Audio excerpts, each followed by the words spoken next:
Welcome to the first film room for the Minnesota Vikings 2021 season.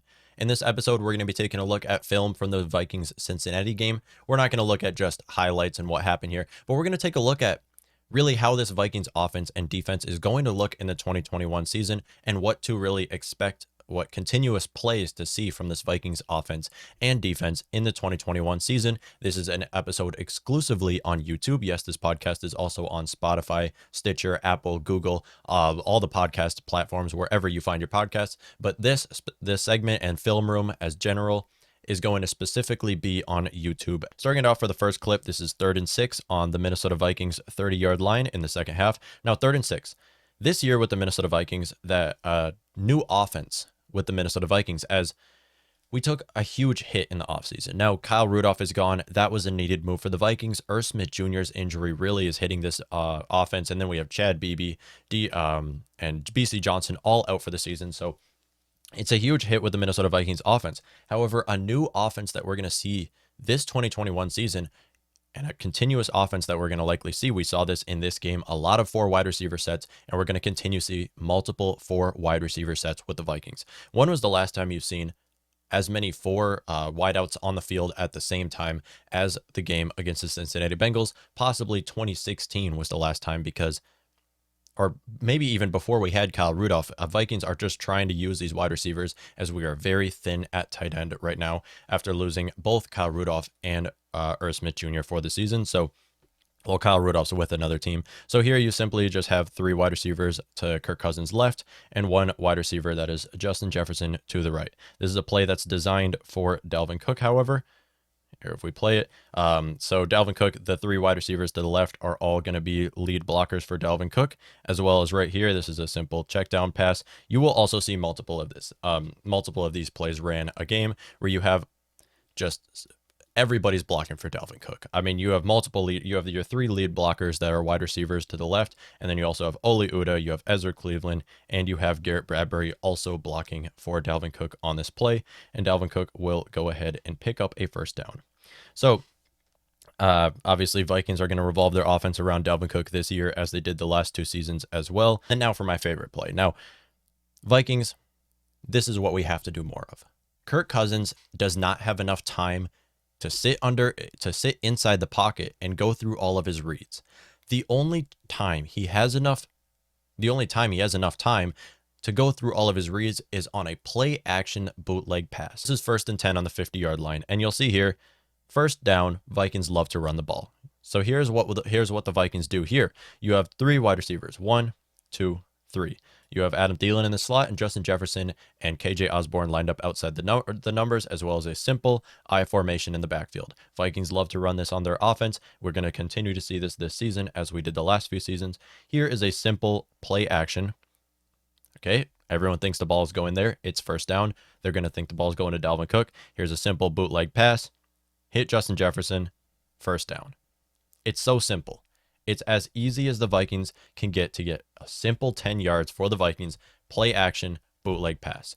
On first down, we have to see more of this on 1st and 2nd down, as last year we didn't get to see very much. So here's another 4 wide receiver set.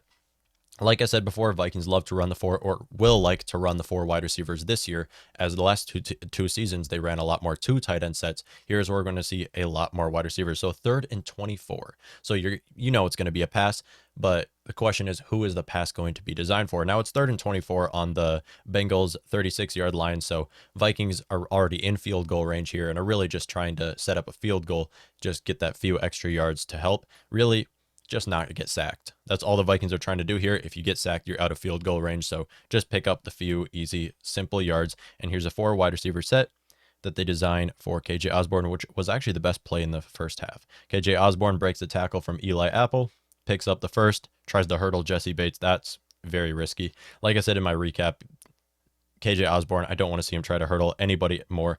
KJ Osborne, we need him to stay healthy. Justin Jefferson and Adam Thielen, two great outside wide receivers for the Vikings. We need that 3rd wide receiver to step up, and so far it's been KJ Osborne, and hopefully he can stay healthy. So now taking a look at the Vikings defense, this is 3rd and 6. Bengals have the ball on the Vikings 30-yard line. And you'll notice here, it's 3rd and 6, and the Vikings aren't running their base 4-3 defense. And specifically at the defensive front. So Vikings are running a 4-man rush on third down, which a couple of years ago was unheard of. However, now the Vikings, they have to run 4-man rush on fourth down. And you'll see here, you still have DJ Wanham and Danielle Hunter on the outside. However, now as interior pass rushers, we don't have Dalvin Tomlinson and we don't have Michael Pierce because we don't need them to be there on third down, as this is obviously going to be a passing play. And here's where you have Everson, Griffin, and Sheldon Richardson, 2 players signed by the Minnesota Vikings in free agency, signed by the Vikings to be interior pass rushers. Yes, that's Everson Griffin being an interior pass rusher. This is what we're going to see a lot of in the 2021 season, is Everson Griffin come in on third down as an interior pass rusher, because that's what the Vikings don't have with their starting 2 defensive linemen, with Sheldon Richardson inside the 3 tech as well. So simple 4-man rush, but Vikings here are just going heavy on pass rush as our 2 other players are run stoppers. So you'll see here Vikings don't manage to get to Joe Burrow here as he finds his read, but this is where the Vikings should have got an interception with Mackenzie Alexander, let the ball go through his arms, and they do actually pick up a first down here. So should have been an interception. Vikings don't manage to get to the passer, but I would expect to see a lot more of that. So simple offense here. Another I formation, 2 wide receivers lined up outside the numbers. So this is how the Vikings run their offense all the time, how it was the last 2 seasons. You have many options here. You can use specifically where the ball is going to go. I mean, it's 1st and 10 on the Vikings 25-yard line. You have 3 players this ball is going to: Justin Jefferson, Adam Thielen, and Dalvin Cook. Those are best wide receiver, running back trio in the NFL, and you know the ball is going to go to one of these players. However, as the defense knows the ball is going to one of these players, you also can now throw a curveball and give it to one of your extra players. You have Tyler Conklin right there. You can use Tyler Conklin. You can also give the ball to CJ Ham. Not very smart moves. It's good inside the red zone. However, here, simple, just give it to Dalvin Cook, give it to Adam Thielen, give it to Justin Jefferson. And in this play, they run this I formation, 2 outside wide receivers, and it's a screen pass to Adam Thielen, who runs and picks up 5 yards. So simple play here. I would expect to see Vikings run this every game. I formation, 2 wide receivers lined up on the outside, and really a lot of options for the Vikings to go with here. But you do have 3 wide receivers here. I think is that Osborne or Jefferson? I think that's KJ Osborne, Jefferson, and Thielen. 3 wide receiver set. Kirk Cousins is going to go through all of his reads. However, you also have Dalvin Cook right here. Dalvin Cook usually can be a blocker right here. If there is a blitz, he can stop the blitz. If there is no blitz, it's 3rd and 8, and the Bengals decide not to blitz. So here is where Kirk Cousins goes through all of his reads, feels the pressure, checks down pass to Dalvin Cook, picks up the first. Sorry, that was a little bit blurry there, but basically, this is what we want to see more of the Vikings offense. Kirk Cousins feeling that pressure. When Kirk Cousins feels the pressure, you give a simple check down pass to Dalvin Cook. He runs and gets you a first down. This is how the Vikings offense needs to operate. Kirk Cousins going through his reads, feel the pressure. When you don't feel the pressure, that's when Kirk Cousins gets all these sacks. That's when he fumbles the ball, and that's what we've seen the last 2 seasons. So great for Kirk Cousins to feel the pressure there and to get the ball to Dalvin Cook, who picked up the first down. One of my favorite plays. Okay, here. Vikings are on the goal line. This is after Justin Jefferson did get the touchdown, but the refs hate us, and now we're on the goal line. But it's okay because we have Dalvin Cook. So basic, another I formation. Vikings are going to run more I formation this year, and obviously you have the best fullback in the league, CJ Ham, being the lead blocker for Dalvin Cook. You also have many other options on who to give the ball to here. The main thing here is that you're going to see this all the time at the goal line for the Minnesota Vikings for them to run this basic I formation, because here, open field. Vikings can give the ball to anybody right there. I mean, you have Adam Thielen right here, can run a simple out route, hit him right there. Easy touchdown. CJ Ham can be a lead blocker. If there's nobody to block there, you can hit him on this out route as well right there. So a lot of options for the Vikings to run here. Simple I formation, but your main guy, your star player, Dalvin Cook, star player right there, is going to get the ball and bring you in for a touchdown right here. So this is what we're going to see from the Vikings all the time. We've seen in the past years. CJ Ham gets a good block, runs it in, simple touchdown. He only needed to go 1 yard. He could have got 20 yards from that run. So even though it wasn't the best performance from Dalvin Cook, we still got to see quite the show. I mean, he did get a touchdown and it was the penalties that held the Vikings back on why Dalvin Cook wasn't given the same option. So here, another defensive play. You'll see once again, you have Danielle Hunter right here. you have Sheldon Richardson, you have Everson Griffin, and DJ Wanham. 4-man rush on 3rd and 5. Vikings once again take Michael Pierce and Dalvin Tomlinson out the game and move in Everson Griffin and Sheldon Richardson to be their interior pass rushers right here to really get to the passer. 3rd and 5, Vikings are successful this time with rushing the passer as Danielle Hunter just runs past this guy, picks up the sack. First sack for Danielle Hunter since the 2015 season, as he missed all of last year due to a spinal cord surgery. And now for the final play, it's 2nd and 3rd, 131 left to go in the game. Vikings have to get to a first down to get a field goal, set up a field goal, and bring the game to overtime, which they do because Kirk Cousins is an excellent prime, or I guess maybe not primetime quarterback, although in recent memory he has been an excellent fourth quarter comeback, and this is where he shines. So 3 wide receiver set. You have Justin Jefferson and Adam Thielen both lined up outside the numbers, as well as your guy KJ Osborne, who's going to get a lot more play time this year, lined up inside the slot. You also have Dalvin Cook in the backfield.